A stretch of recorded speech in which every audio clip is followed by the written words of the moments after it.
The Galactic Council had tried to warn them. The archives were clear, the votes unanimous. After humanity's acceptance into the galactic community 2 decades prior, several council members submitted motion after motion with the same message.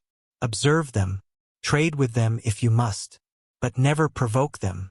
And for the stars' sake, do not go to war with them. The warnings weren't born of prejudice. They came from observation, cold, precise, and unnerving. Yet most younger species saw humanity as small, chaotic, and unimpressive. Their technology lagged behind the Zarn, their lifespan was shorter than the Solari, and their diplomacy lacked the elegance of the Venerii. So when the Threx Dominion, a warlike empire from the Outer Rim, invaded a Terran colony under the assumption that humans were soft and slow to retaliate, the Council held an emergency meeting.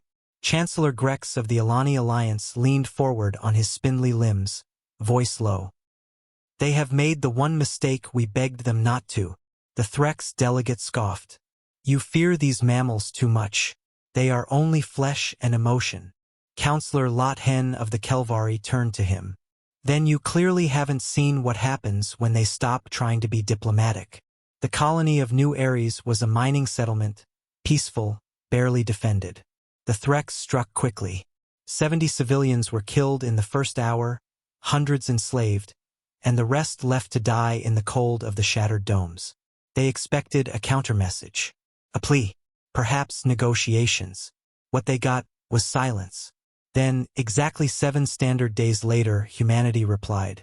The stars over Threx Prime dimmed as 12 Terran dreadnoughts emerged from FTL, their hulls matte black and unregistered by Threxian systems. They didn't open comms. They didn't announce their arrival. They just moved. Threxian defense fleets scrambled. Fast, proud, brutal. But the Terran ships weren't just weapons. They were lessons forged in silence. In 93 seconds, the Threx home defense fleet ceased to exist. Not surrendered. Not retreated. Erased. Orbital stations were disabled, not destroyed.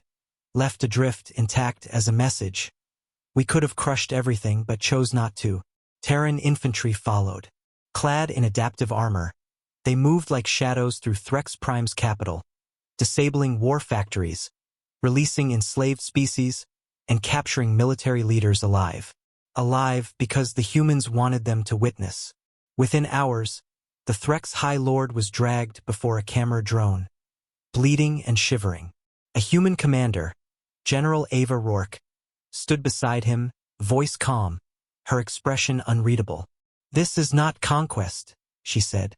This is correction. Back at the council, the footage played in silence. The once defiant Threx delegate quietly removed his military sash and set it on the table. He didn't speak again for the rest of the session. After the broadcast, the Kelvari representative stood.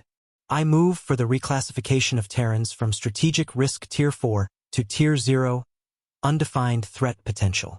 There were no objections. Even the ancient Venerii, who had not changed protocol in 3 centuries, updated their diplomatic guides to include a single line on interacting with humans.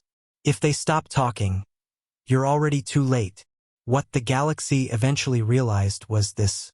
Humans didn't love war. They didn't seek conflict.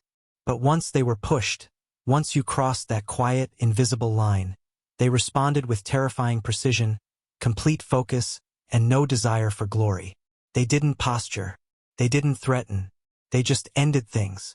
Years later, a Threx historian would write, "The galaxy feared monsters, creatures of teeth and fire. What they should have feared was the calm voice, the one that said nothing, right before everything burned."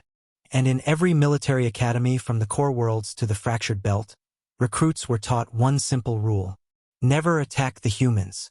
The council warned us. We didn't listen. We only got to make that mistake once.